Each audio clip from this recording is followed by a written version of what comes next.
Pues vamos a abrir la escritura en Efesios capítulo 5, versículo 13. Dice la escritura: mas todas las cosas, cuando son puestas en evidencia por la luz, son hechas manifiestas, porque la luz es lo que manifiesta todo. Aquí estamos viendo algo que es sumamente poderoso, y yo siento que durante todo este tiempo en que hemos estado pues en este bloqueo, en este encierro, ha habido una manifestación de la luz de Cristo muy importante sobre toda la tierra, y algo se ha roto ya en las esferas espirituales de las tinieblas, que está permitiendo que muchos empiecen a tener experiencias gloriosas con Cristo Jesús. Esto que estamos viendo, que todas las cosas son manifestadas por la luz, no solamente habla de exponer las tinieblas, pero la luz primeramente manifiesta el ámbito de la luz, y por eso necesitamos entender quiénes somos como los hijos de luz, porque nosotros vamos a ser las puertas y las llaves para abrir estas dimensiones del cielo y poderlas entender. Segunda de Corintios capítulo 4, dice el versículo 3: pero si nuestro evangelio está aún encubierto, entre los que se pierden está encubierto, en los cuales el Dios de este siglo cegó el entendimiento de los incrédulos, para que no les resplandezca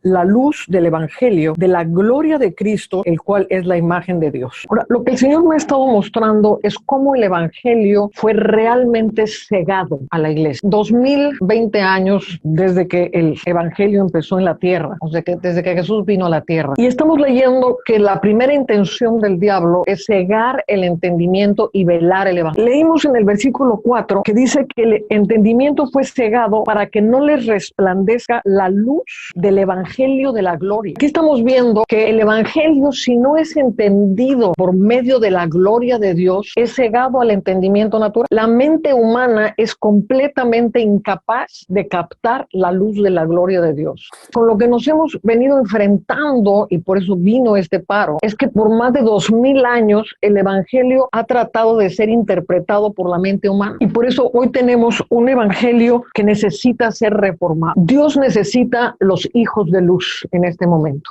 Y los hijos de la luz son algo muy diferente que gente que simplemente ocupa un lugar en una iglesia. Dice la palabra de Dios que toda la creación, vamos a Romanos 8, versículo 19, porque el anhelo ardiente de la creación es aguardar la manifestación de los hijos de Dios. Porque la creación fue sujetada a vanidad no por su propia voluntad, sino por causa del que la sujetó en esperanza. Porque también la creación misma será libertada de la esclavitud de corrupción a la libertad gloriosa de los hijos de Dios. Entonces, hoy por hoy no vemos eso sobre la tierra. La creación no ha sido libertada porque no se ha levantado una verdadera manifestación de hijos de Dios. Y estos hijos de Dios, cuando digo la palabra hijos, tiene que ver con una posición celestial, porque es muy diferente ser un niño y ser un hijo. Mientras Jesús fue niño, no tenía la autoridad y el dominio para manifestar quién él es. Pero cuando vino el tiempo de su manifestación, apareció el Espíritu Santo y dijo: este es mi hijo bien amado. Vamos a aprender cómo pasar de niños a hijos verdaderos. Estos hijos son los que van a cambiar el destino de la tierra. Es como los 7000 que le fueron revelados a Elías. Gente que Dios necesita, una nueva estirpe de gente que pueda ser usada completamente por Dios. Vamos a regresar a 2 de Corintios. Vamos a leer el versículo 2 del capítulo 4. Antes bien renunciamos a lo oculto y vergonzoso, no andando con astucia ni adulterando la palabra de Dios, sino por la manifestación de la verdad. Aquí está Pablo hablando que no se trata simplemente de una forma de vida que no sea tan mundana, sino de una manifestación genuina de la verdad. La manifestación de la verdad va mucho más allá que un simple comportamiento, porque Jesús es la verdad que vino a manifestar al Padre. Como hijo, Él manifestó al Padre, y esta es la naturaleza de un hijo, el manifestar al Padre. Hemos estado estudiando junto con Emerson cómo somos antes de la fundación del mundo. Vamos a leer un pasaje que Emerson nos ha estado compartiendo, y dice: bendito sea el Dios y Padre de nuestro Señor Jesucristo, que nos bendijo con toda bendición espiritual en lugares celestiales en Cristo, según nos escogió en Él antes de la fundación del mundo, para que fuésemos santos y sin mancha delante de Él, en amor, habiéndonos predestinado para ser, ahora aquí dice una palabra terrible, que es adoptados hijos suyos por medio de Jesucristo, según el puro afecto de su voluntad. Claramente, ¿quién soy antes de la fundación del mundo? Es imposible que yo sea un hijo adoptado. Para ser adoptado tengo que ser hijo de otro padre. Dios es el Padre de todos los espíritus. Nosotros procedemos del Padre. Antes de la fundación del mundo, emergimos del Padre y se nos fue puesto un nombre y se nos dieron todas las bendiciones. Esta palabra adoptados queda totalmente equivocada aquí. Y en el original quiere decir hechos sus hijos verdaderos. Eso quiere decir que la relación padre-hijo se establece. Entonces, salimos de Dios como una emanación divina, como una personalidad ya única y perfecta. Y entramos a la tierra donde se encuentra lo que se llama el olvido. En donde está el olvido está una separación entre hijos y padres. Entrar a la tierra como seres humanos, nos olvidamos de quiénes éramos antes de la fundación del mundo. Y es en la reconexión de hijo y padre para manifestar al Padre que me convierto en un hijo de Dios. Siempre fui un niño de Dios, siempre fui una creación de Dios, pero hasta que no se restablece lo que se estableció en Cristo Jesús, que era la manifestación de Cristo como hijo, que ahí empezó él a bajar todas las cosas celestiales para darnos. Segunda de Corintios, donde estábamos, versículo 4 del capítulo 4 que estábamos leyendo, nos fue cegado el entendimiento para que no les resplandezca la luz. Si leo en el original griego de esta palabra, lo que está realmente diciendo es para que no eche rayos de luz el poder iluminador del evangelio. Quiere decir que el evangelio produce una emanación de luz, y esta emanación de luz está íntimamente ligada a la gloria de Dios que resplandece dentro del creyente. Ahora dice que esta luz que resplandece, este evangelio de la gloria, el cual Cristo es la imagen de Dios. Vamos a ir profundamente a esta palabra imagen, porque aquí es donde entra todo un entendimiento muy profundo. Entonces vamos a Hebreos capítulo 1 y el versículo 3 dice: el cual siendo el resplandor de su gloria. Y aquí es la misma palabra que acabamos de leer en Corintios. Rayos de luz que emanan en resplandor, llenos de la gloria de Dios. Entonces dice, el cual siendo el resplandor de su gloria y la imagen misma de su sustancia. Ahora, esta palabra imagen aquí en este contexto de hebreo solamente aparece una sola vez en el Nuevo Testamento. Y esta palabra es la palabra carácter en el griego, que no tiene nada que ver con carácter en español o en inglés. Carácter significa en el griego la herramienta con que se imprime algo. Entonces es la impresión que graba la sustancia del Padre. Cristo es la herramienta igual al Padre para imprimir toda la imagen divina del Padre en nosotros. En todas las demás partes donde vemos a imagen de Dios, vamos a encontrar la palabra eikon, E-I-K-O. Eikon significa una imagen o significa una reproducción exacta. Cuando leímos en 2 de Corintios el evangelio de la gloria de Cristo, el cual es la imagen de Dios, aquí se usa la palabra en la escritura, que nos revisamos en Colosenses 3:10, dice que seamos revestidos del nuevo hombre conforme a la imagen del que lo creó. Dice, el cual conforme a la imagen del que lo creó se va renovando hasta el conocimiento pleno. Entonces vamos a transportarnos a antes de la fundación del mundo. Antes que el mundo fuese, tú y yo teníamos una imagen gloriosa impresa por Cristo. Imagínate por un momento esta imagen llena de gloria que eres tú antes de la fundación del mundo. El evangelio viene a la tierra para reconciliar eso que éramos con lo que somos ahora. ¿En dónde se da la renovación del conocimiento pleno? En la imagen del que lo creó. En nuestra imagen celestial es donde nos vamos renovando hasta el conocimiento pleno. Voy a leerle algo importante que tiene que ver con esta idea de una imagen espiritual. Me voy a ir a lo contrario, a la parte negativa. Y voy a irme a Apocalipsis 13:5. Le dio autoridad para darle aliento a la imagen de la bestia. Autoridad para darle aliento a la imagen. ¿Qué es lo que sucede en el primer Adán? Dios hace un eikon, una imagen terrenal. El hombre fue creado a imagen y semejanza de Dios. Y sopla el aliento de vida sobre la imagen. Entonces, note cómo el aliento de vida le da existencia a lo que primero estaba en el Espíritu para que descienda a la tierra. Lo mismo sucede cuando viene sobre nosotros el Espíritu Santo, cuando es soplado el Espíritu Santo sobre nosotros. El aliento de Dios le da existencia a nuestra imagen celestial en la tierra. Lo que era invisible, intangible en el cielo, esa imagen tuya, quien eras antes de la fundación del mundo, cuando viene el Espíritu Santo sobre ti, esa imagen celestial se hace existente dentro de ti. Y esta imagen celestial, conforme al Hijo de Dios, se va a ir renovando hasta el conocimiento pleno. Por eso dice 1 Corintios 15 que de la misma manera que llevamos la imagen del terrenal, 1 Corintios 15 y el 49 dice, pero así como hemos traído la imagen del terrenal, traeremos también la imagen del celestial. Cual el terrenal, dice el 48, tales también los terrenales, y cual el celestial, también los celestiales. Nuestra materia en nuestro mundo físico somos conforme al terrenal. En nuestra naturaleza celestial somos iguales al celestial. Vamos a leer ahora Romanos capítulo 8. Quiero que no pierda de vista su imagen celestial. Tu imagen celestial es quien realmente tú eres. Es la riqueza de la gloria de Dios que habita este vaso de barro. Pero no es un concepto. Yo me acuerdo cuando fui al seminario teológico, me enseñaron que era una posición teológica el hecho que estábamos sentados en lugares celestiales, pero no es una posición teológica, es nuestra realidad aquí en la tierra. Y es lo que está hablando Pablo, que tenemos que andar conforme a la manifestación de la verdad. Y la manifestación de la verdad es quienes somos conforme a la imagen con la que fuimos creados igual a Cristo. Versículo Romanos 8, 18. Voy a leer desde el 17. Y si hijos, también herederos, herederos de Dios y coherederos con Cristo. Y es que padecemos juntamente con Él, para que juntamente con Él seamos glorificados. Pues tengo por cierto que las aflicciones del tiempo presente no son comparables con la gloria venidera que en nosotros ha de manifestarse. El problema de las traducciones que tenemos hoy en día es que esta palabra venidera no tiene nada que ver con el verbo venir en el griego. La versión original usa la palabra lo que está a punto de manifestarse en nosotros. La forma en que fue velado el evangelio es que toda la gloria de Dios la pasaron hasta que después que nos muramos. Pero la restauración del evangelio es recibir la luz del glorioso evangelio de Cristo. Esta gloria que se manifiesta en vida en nosotros. Eso es lo que creía Pablo. ¿Se acuerda cuando en Filipenses él está orando, Pablo está orando por el poder de la resurrección y ser compartícipe de sus padecimientos? ¿Por qué está tan interesado en los sufrimientos, Pablo? Él está enfocado en que reconozcamos nuestra debilidad. Todo lo que pertenece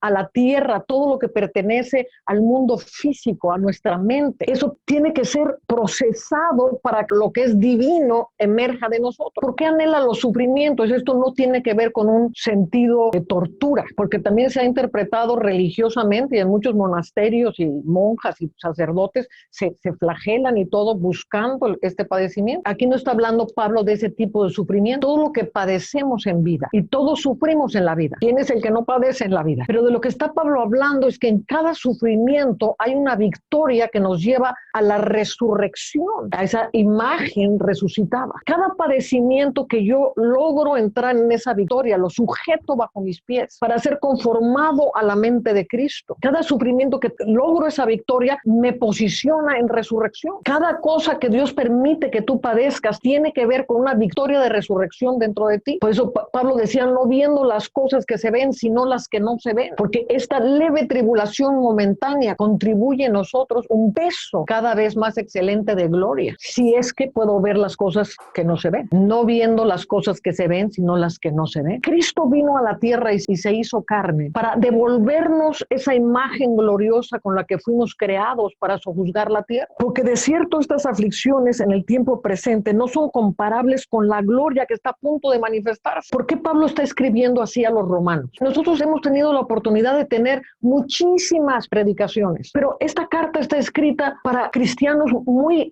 pequeñitos en Roma. Estos cristianos no podían entender los grandes misterios de la gloria de Cristo. Entonces no se le puede hablar igual a un niño pequeño que a una gente madura en Cristo Jesús. A Pablo le urgía que se manifestara esta gloria en ellos, pero les estaba dando la leche, les estaba dando los primeros pasos de un cristianismo. Y obviamente esta gloria manifestada no pertenece a un niño que no sabe cómo usar la gloria. Por eso el entendimiento de quiénes somos como hijos de Dios es un llamamiento que Dios está haciendo ahora. Y le ruego a Dios que usted pueda oírlo con responsabilidad espiritual. Lo voy a llamar el antiguo evangelio o el evangelio velado. Entre más oímos cosas de Dios, más se fue haciendo un sistema de entretenimiento y mucha gente simplemente va, oye, se la pasó muy bien, sale de la iglesia y no pasó nada. ¿Cuántas perlas Dios me ha permitido soltar en tantos lugares de la tierra que nunca fructificaron? Y no fructificaron en las gentes porque estaban simplemente sentados oyendo palabra, oyendo palabra, oyendo palabra. Pero Dios nos está llamando a un despertamiento. Despiértate tú que duermes y te alumbrará con todos sus rayos de resplandor Cristo. Y Dios necesita hijos de luz que traigan el resplandor que despierte a otros. El versículo 29 de Romanos, porque a los que antes conoció también los predestinó para que fuesen hechos conformes a la imagen de su Hijo. Entonces, quiero que vea esto en el Espíritu. Quiero que vea esta forma, este carácter que es Cristo, la imagen de Dios. Es la herramienta que va a imprimir hijos. Entonces va a imprimirlos conforme a la sustancia de la luz de Dios. Cristo tiene el poder para conformarnos en Él en todas las cosas. Y este es el poder de esta palabra carácter, que todo lo que Él es viene y lo imprime en nuestra imagen celestial. Nos predestinó para que fuésemos hechos conforme a la imagen de su Hijo, para que Él sea el primogénito entre muchos hermanos. Dice, y a los que predestinó, a estos también llamó, y a los que llamó, a estos también justificó, y a los que justificó, a estos también glorificó. Toda esta impresión que viene sobre la imagen del celestial viene con justificación, viene con glorificación. Venga conmigo a 1 Corintios 13, un versículo 11. Cuando yo era niño, hablaba como niño, pensaba como niño, juzgaba como niño. Mas cuando ya fui hombre, dejé lo que era de niño. Entonces ahora va a hablar como hombre. Dice, ahora vemos por espejo oscuramente, mas entonces veremos cara a cara. Ahora conozco en parte, pero entonces conoceré como fui conocido. Obviamente, cuando la mente natural trata de interpretar esto, lo pasa inmediatamente a cuando nos muramos. Pero aquí está diciendo que ahorita en la tierra vemos como en un espejo. Y luego dice, usa la palabra entonces, no dice cuando nos muramos, dice usa la palabra entonces. O sea, hay un momento en que vemos como espejo y hay otro momento en que vemos a cara descubierta y vemos cómo fuimos concebidos. Y entonces, ¿qué es lo que está diciendo aquí? Que vamos a vernos como esa imagen antes que el mundo fuese, como fui concebido. Esto se lo escribe Pablo a los Corintios en esta primera epístola. Vamos a ver cómo les continúa esta enseñanza que empezó en esta primera epístola. Entonces, en la primera les dice que vemos como un espejo, pero entonces veremos a cara descubierta. Vamos a 2 de Corintios, capítulo 3, y dice versículo 17, porque el Señor es el Espíritu, y donde está el Espíritu del Señor, ahí hay libertad. Por tanto, ¿se acuerda que dijimos que el aliento le da vida a la imagen? Ok, estoy hablando de la imagen de quien somos antes de la fundación del mundo. Y como en Pentecostés somos envueltos del Espíritu, llenos del Espíritu. Entonces dice, donde está el Espíritu, allá hay libertad. Por tanto, nosotros todos, mirando a cara descubierta, como en un espejo, la gloria del Señor, somos transformados de gloria en gloria en la misma imagen como por el Espíritu del Señor. Entonces aquí estamos viendo que no es para cuando nos muramos, sino cuando nuestro espíritu puede ver la gloria de Dios. ¿Y cómo podemos ver la gloria de Dios? Por el Espíritu Santo de Dios. Vamos a ir estudiando cómo el Espíritu Santo de Dios es mucho más que un Espíritu Santo que habla lengua, o podemos ver una visión, o podemos tener una palabra profética. Entonces, cuando el velo es quitado, vamos a ver la dimensión de lo que realmente es el Espíritu Santo. Ahora, le voy a leer unos pasajes en el Evangelio de Tomás. Ahora dice usted, pero yo no tengo, el libro de Tomás no está en la Biblia. No, pero Tomás fue uno de los discípulos de Jesús. Y a lo mejor un día tendremos tiempo de hablar cómo fue configurada la Biblia que tenemos. Nada más le voy a hacer un paréntesis. La Biblia que hoy tenemos la decidió un solo hombre llamado Atanasio. Entonces, Atanasio fue un obispo que decidió cuáles eran los libros que tenían que estar en la Biblia y cuáles no. No fue un consejo de sabios, no se hicieron grandes estudios sobre los escritos y muchos escritos se quedaron fuera.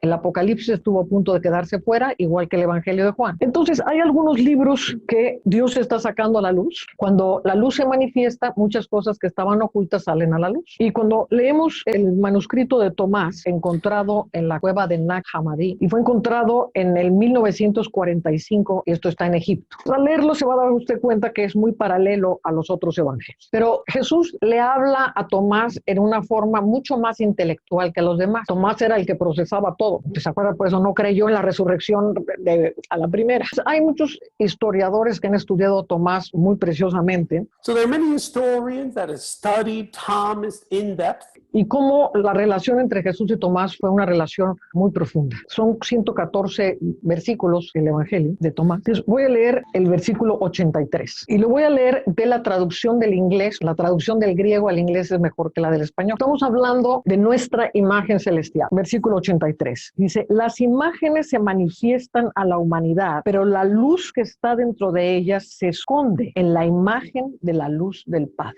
¿Cuál es la imagen de la luz del Padre? es Jesús. Jesús es la imagen, el carácter de la substancia de Dios. Las imágenes se manifiestan, pero la luz que está dentro de ellas se esconde. ¿En dónde se esconde? En la luz de Cristo, para que no sea visto yo, sino Él en mí. Dice el 84. Cuando veis vuestro reflejo, refiriéndose a nuestra persona natural. Recuerda que acabamos de leer viendo oscuramente como en un espejo. Entonces dice, cuando veis vuestro reflejo, o sea, vuestra semejanza, os alegráis. Pero cuando veis vuestras imágenes que entran en existencia frente a vosotros, que no mueren ni se hacen visibles al ojo humano, ¿qué tanto es lo que tienes que descubrir? Pero cuando veis vuestras imágenes que entran en existencia frente a vosotros, que no mueren ni se hacen visibles al ojo humano, ¿qué tanto es lo que tienes que descubrir? Ahora le voy a leer el versículo 3. Dice, Yoshua ha dicho, si aquellos que os guían os dijeran, el reino está en el cielo, entonces las aves del cielo os precederían. Está en el mar, entonces los peces del mar os precederían. Más bien el reino de Dios está adentro de vosotros y está fuera de vosotros. Quienes llegan a conocerse a sí mismos, hablando de conocer esa imagen que eras antes del que el mundo fue, quienes llegan a conocerse a sí mismo, lo hallarán. Y cuando lleguéis a conoceros a vosotros mismos, sabréis que sois hijos del Padre viviente. Cuando me conozco a mí mismo en la dimensión celestial, quien yo soy en mi imagen celestial, pero si no os conocéis a vosotros mismos, sois empobrecidos y sois la pobreza. Entonces, en el evangelio velado, ¿qué es lo que vemos por todos lados? La pobreza, porque la gente no sabe quién son como hijos de Dios. Y Jesús dice, si no te conoces, eres la pobreza misma. Y esa pobreza misma, como dice Emerson, es una fuerza de atracción que va a traer pobreza hacia ti. Continúa diciendo Tomás en el versículo 29, Yoshua ha dicho, si la carne ha llegado a ser por causa del espíritu, es una maravilla. Mas si el espíritu por causa del cuerpo, es una maravilla maravillosa. No obstante, me maravillo en esto,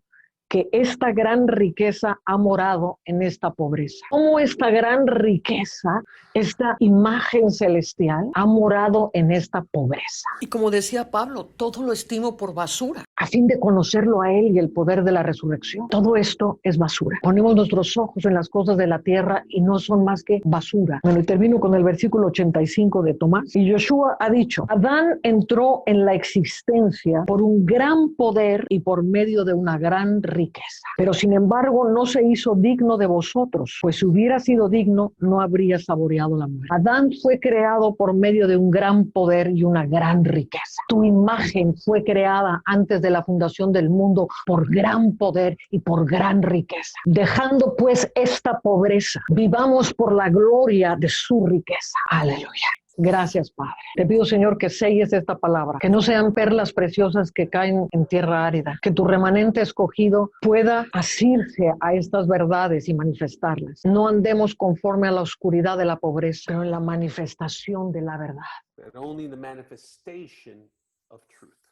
Amén.